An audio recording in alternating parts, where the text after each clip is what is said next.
Nah, ini aritmia berarti ya tidak berirama dengan baik gitu. Artinya yang nggak normal. Oke. Normalnya kan kita irama jantung tuh kayak jam, tek tek tek tek teratur. Oke. Dan kita nggak ngerasain. Tuh. Nah, jadi aritmia adalah istilah di mana kondisinya dia tidak teratur, entah terlalu cepat, terlalu lambat atau lompat-lompat gitu. Nah, kalau dari penyebab kita akan bahas yang agak saklek nih. Secara penyebab itu memang rata-rata genetik atau memang ada penyebab lifestyle atau imbalance hormon listrik? Nah, kalau khusus aritmia, kalau dicari penyebab terbanyaknya, sebenarnya genetik yang paling banyak. Bawaan dari lahir. Genetik? Betul. Oh. Artinya nasib, garis tangan.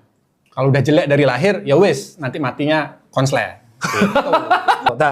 Nah, terus kalau sudah yang faktor kedua selain genetik? Elektrolit paling sering, dan itu yang berhubungan sama obrolannya Mas Rita. Kalau olahraga, plek, itu kan sering sekarang kejadian. Sinkop, pingsan, atau ya tidak sadarkan diri, itu elektrolit sering kali sebenarnya penyebabnya. Bisa dikasih contoh nggak, Dok? Contoh-contoh yang genetik dulu. Ada nama diagnosanya nggak dan cara penanganannya, tapi secara singkat. Yang genetik itu kebanyakan misalnya yang terkenal gitu ya, yang teman-teman bisa cari tahu informasinya, misalnya seperti Brugada, long QT syndrome. Itu yang paling banyak terjadi, yang kita istilahnya hereditary arrhythmia. Itu yang secara genetik dia ada kabelnya yang salah di dalam.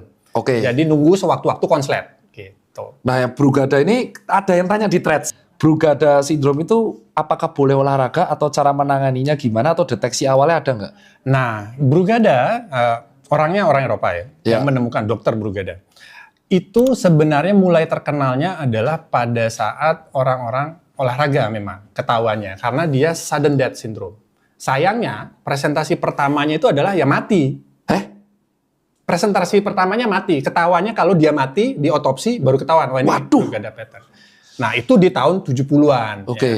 Kemudian di tahun 80-an sudah mulai, terutama salah satu negara pionirnya di Eropa itu adalah di Italia, screening massal.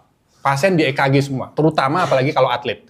Nah, bagusnya Brugada itu bisa kelihatan dari EKG biasa. Nggak ada keluhan apa-apa, di EKG aja akan kelihatan. Tanpa harus treadmill? Tanpa harus tes apa-apa. Berarti Cuma resting EKG bisa kelihatan. Yang Brugada tipe 1 yang paling berbahaya itu memiliki risiko sudden death yang tinggi. Oke.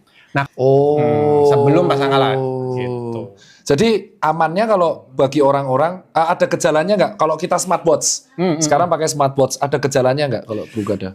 Kalau Brugada, sayangnya walaupun alat smartwatch sekarang udah tambah canggih ya, ada yang bisa ngerekam jantung, ada yang bisa mendeteksi aritmia, tapi aritmia yang bisa dideteksi smartwatch hingga saat ini tuh baru atrial fibrilasi atau yang namanya ekstrasistol. Kalau untuk Brugada belum ada, karena Brugada